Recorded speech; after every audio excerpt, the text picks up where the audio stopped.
देश के जल मंत्रियों का पहला अखिल भारतीय सम्मेलन अपने आप में बहुत महत्वपूर्ण है। आज भारत वाटर सिक्योरिटी पर अभूतपूर्व काम कर रहा है, अभूतपूर्व निवेश भी कर रहा है। हमारी संवैधानिक व्यवस्था में पानी का विषय राज्यों के नियंत्रण में आता है। जल संरक्षण के लिए राज्यों के प्रयास देश के सामूहिक लक्ष्यों को प्राप्त करने में बहुत सहायक होंगे। ऐसे में वाटर विजन एट 2047 अगले 25 वर्षों की अमृत यात्रा का एक महत्वपूर्ण आयाम है। साथियों, इस सम्मेलन में होल ऑफ द गवर्नमेंट और होल ऑफ द कंट्री इसके विजन को सामने रखकर चर्चाएं होना बहुत स्वाभाविक और आवश्यक भी है। होल ऑफ गवर्नमेंट का एक पहलू ये भी है कि सभी सरकारें एक सिस्टम की तरह, एक ऑर्गेनिक एंटिटी की तरह काम करें। राज्यों में भी विभिन्न मंत्रालय जैसे जल मंत्रालय हो, सिंचाई मंत्रालय हो, कृषि मंत्रालय हो, ग्रामीण विकास मंत्रालय हो, पशुपालन का विभाग हो, उसी प्रकार से शहरी विकास मंत्रालय, उसी प्रकार से आपदा प्रबंधन, यानी कि सबके बीच लगातार संपर्क और संवाद और एक क्लैरिटी, विजन, ये होना बहुत आवश्यक है। अगर विभागों को एक दूसरे से जुड़ी जानकारी होगी, उनके पास पूरा डेटा होगा, तो उन्हें अपनी प्लानिंग में भी मदद मिलेगी। साथियों, हमें ये भी समझना होगा कि सरकार के अकेले प्रयास से ही सफलता नहीं आती। जो सरकार में है उन्हें इस सोच से बाहर निकलना होगा कि उनके अकेले के प्रयास से अपेक्षित परिणाम मिल जाएंगे। इसलिए जल संरक्षण से जुड़े अभियानों में जनता जनार्दन को, सामाजिक संगठनों को, सिविल सोसाइटी को भी ज्यादा से ज्यादा हमें जोड़ना होगा, साथ लेना होगा। जन भागीदारी का एक और पक्ष है और उसे भी समझना बहुत जरूरी है। कुछ लोग सोचते हैं कि भाई जन भागीदारी यानी लोगों पर ही सारी जिम्मेदारी थोप देना, जन भागीदारी को बढ़ावा देने से सरकार की जिम्मेदारी कम हो जाती है। हकीकत ऐसी नहीं है, जवाबदेही कम नहीं होती।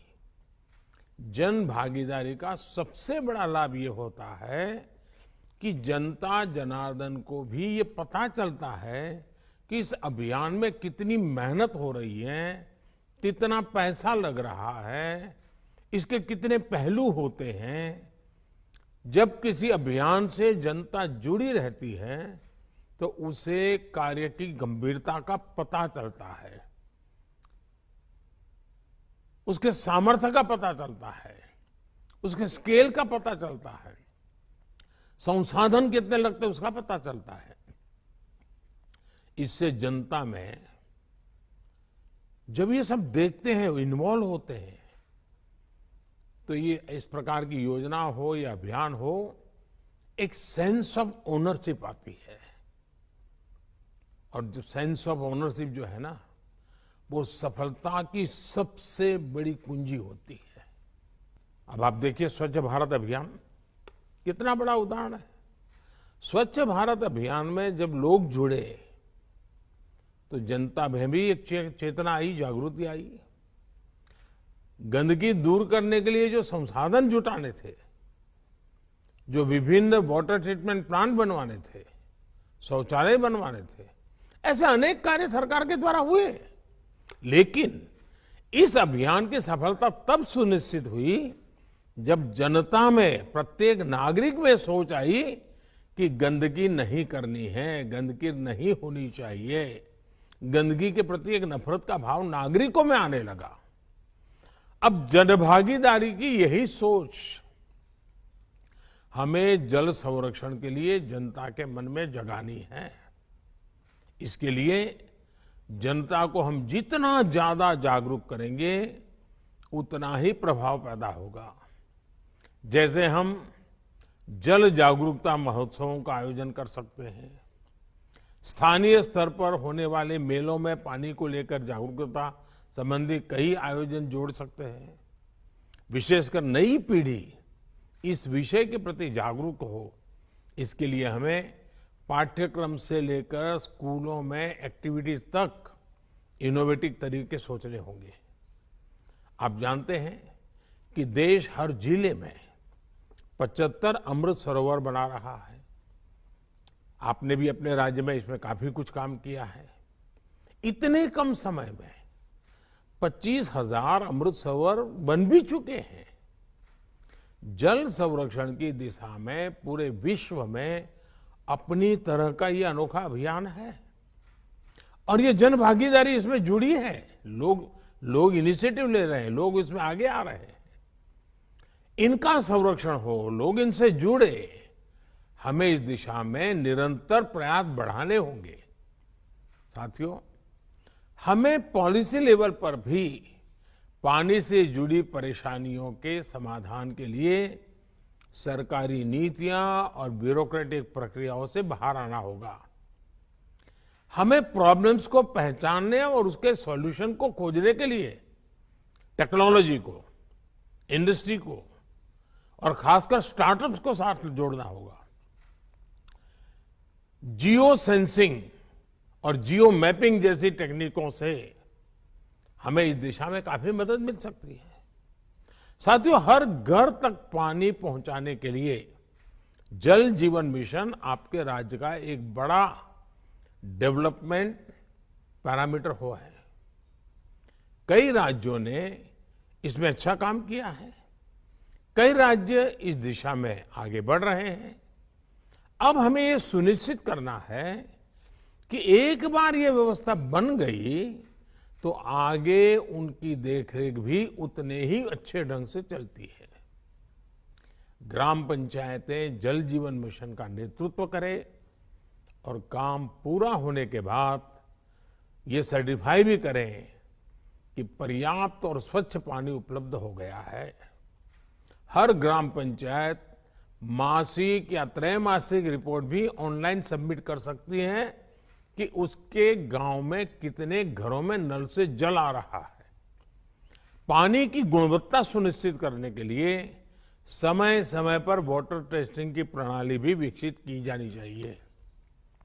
साथियों, हम सभी जानते हैं कि इंडस्ट्री और खेती दो ऐसे सेक्टर्स हैं जिसमें स्वाभाविक रूप से पानी की आवश्यकता बहुत रहती है। हमें इन दोनों ही सेक्टर से जुड़े लोगों से विशेष अभियान चलाकर उन्हें वाटर सिक्योरिटी के प्रति जागरूक करना हो चाहिए। पानी की उपलब्धता के आधार पर ही क्रॉप डाइवर्सिफिकेशन हो, प्राकृतिक खेती हो, नेचुरल फार्मिंग खेती को बढ़ावा दिया जाए। कई जगह ऐसा देखने में आया है कि जहां प्राकृतिक खेती होती है, नेचुरल फार्मिंग की जा रही है, वहां जल संरक्षण के भी सकारात्मक प्रभाव दिखाई दिया है। साथियों, प्रधानमंत्री कृषि सिंचाई योजना के तहत सभी राज्यों में तेजी से काम हो रहा है। इसके अंतर्गत पर ड्रॉप मोर क्रॉप अभियान की शुरुआत की गई थी। इस स्कीम के तहत देश में अब तक 70 लाख हेक्टेयर से ज्यादा जमीन माइक्रो इरिगेशन के दायरे में लाई जा चुकी है। सभी राज्यों को माइक्रो इरिगेशन को लगातार बढ़ावा देना चाहिए।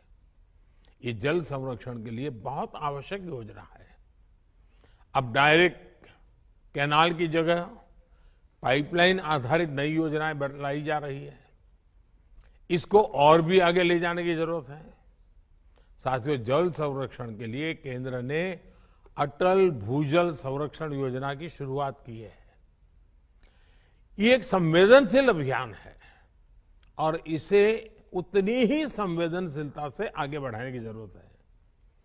भूजल प्रबंधन के लिए बनाए गए प्राधिकरण सख्ती से इस दिशा में काम करे, ये भी जरूरी है। भूजल रिचार्ज के लिए सभी जिलों में बड़े पैमाने पर वाटरशेड का काम होना जरूरी है। और मैं तो चाहूंगा कि मनरेगा में सबसे अधिक काम पानी के लिए करना चाहिए। पहाड़ी क्षेत्रों में स्प्रिंग सीड को पुनर्जीवित करने का कार्यक्रम शुरू किया गया है। इस पर तेजी से काम करना होगा। जल संरक्षण के लिए आपके राज्य में वन क्षेत्रों को बढ़ाना वो भी उतना ही जरूरी है। इसके लिए पर्यावरण मंत्रालय और जल मंत्रालय साथ मिलकर काम करें। लगातार पानी पहुंचाने के लिए जरूरी है कि पानी के सभी स्थानीय स्रोतों के संरक्षण पर भी ध्यान दिया जाए। ग्राम पंचायतें अपने लिए अगले 5 साल का एक्शन प्लान भी बनाएं। पानी को केंद्र में रख करके बनाएं, जिसमें पानी सप्लाई से लेकर स्वच्छता और वेस्ट मैनेजमेंट तक का रोड मैप हो।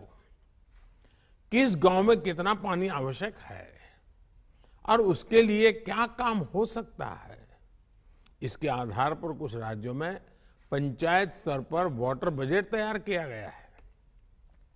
इसे भी दूसरे राज्यों द्वारा अपनाया जा सकता है। हाल के वर्षों में हमने देखा है कि कैच द रेन अभियान उसने एक आकर्षण तो पैदा किया है, लेकिन सफलता के लिए अभी बहुत कुछ करना जरूरी है। बहुत आवश्यक है कि इस तरह के अभियान राज्य सरकार की रोजमर्रा की गतिविधि का एक सहज स्वभाव बन जाना चाहिए। राज्य सरकार के सालाना अभियान का वो अनिवार्य हिस्सा हो जाना चाहिए। और इस तरह के अभियान के लिए बारिश का इंतजार करने के बजाय बारिश से पहले ही सारी प्लानिंग करना बहुत जरूरी है। साथियों, इस बजट में सरकार ने सर्कुलर इकोनॉमी पर बहुत जोर दिया है। जल संरक्षण के क्षेत्र में भी सर्कुलर इकोनॉमी की बड़ी भूमिका है। जब ट्रीटेड वाटर को रीयूज किया जाता है, फ्रेश वाटर को कंजर्व किया जाता है, तो उससे पूरे इकोसिस्टम को बहुत लाभ होता है। इसलिए पानी का ट्रीटमेंट, पानी की रिसाइकलिंग आवश्यक है। राज्यों द्वारा विभिन्न कार्यों में ट्रीटेड वाटर का इस्तेमाल बढ़ाने की योजना और उसमें वेस्ट में से बेस्ट इनकम भी होती है। आपको लोकल नीड्स की मैपिंग करनी होगी, उस हिसाब से योजनाएं बनानी होगी। हमें एक और बात ध्यान रखनी है, हमारी नदियां, हमारी वाटर बॉडीज पूरे वाटर इकोसिस्टम का सबसे अहम हिस्सा होते हैं। हमारी कोई भी नदी या वाटर बॉडी बाहरी कारकों से प्रदूषित न हो, इसके लिए हमें हर राज्य में वेस्ट मैनेजमेंट और सीवेज ट्रीटमेंट का नेटवर्क बनाना होगा। ट्रीटेड वाटर का दोबारा इस्तेमाल हो, इसके लिए भी हमें प्रभावी व्यवस्था पर ध्यान देना होगा। नमामि गंगे मिशन को टेम्पलेट बनाकर बाकी राज्य भी अपने यहां नदियों के संरक्षण और पुनर्जीवन के लिए ऐसे ही अभियान शुरू कर सकते हैं। साथियों, पानी कोलैबोरेशन और कोऑर्डिनेशन का विषय बने, राज्यों के बीच कोऑपरेशन का विषय बने, ये है हम सबकी जिम्मेदारी है। और आप तो देख रहे हैं एक और इशू, अर्बनाइजेशन बहुत तेजी से बढ़ रहा है। बहुत तेजी से हमारी आबादी अर्बनाइजेशन की दिशा में बढ़ने वाली है। अर्बन डेवलपमेंट इतना तेजी से होता है तो पानी के विषय में अभी से सोचना पड़ेगा। सीवेज की व्यवस्था अभी से सोचनी पड़ेगी, सीवेज ट्रीटमेंट की व्यवस्था अभी से सोचनी पड़ेगी। शहरों के बढ़ने की जो गति है, उस गति से हमें और गति बढ़ानी पड़ेगी। मैं आशा करता हूं कि हम इस समिट में हर एक के अनुभव को साझा करेंगे, बहुत ही सार्थक चर्चा होगी, निश्चित कार्य योजना बनेगी और एक संकल्प बन करके आप इसको सिद्धि प्राप्त करने के लिए आगे बढ़ेंगे। हर राज्य अपने राज्य के नागरिकों की सुख सुविधा के लिए नागरिकों के कर्तव्य पर भी बल देते हुए और सरकार का पानी के प्रति प्राथमिकता वाला काम अगर हम करेंगे तो मुझे विश्वास के साथ कह सकता हूं कि इस वाटर कॉन्फ्रेंस के लिए हम एक बहुत आशाओं के साथ आगे बढ़ेंगे। मेरी आपको बहुत बहुत शुभकामनाएं हैं। धन्यवाद।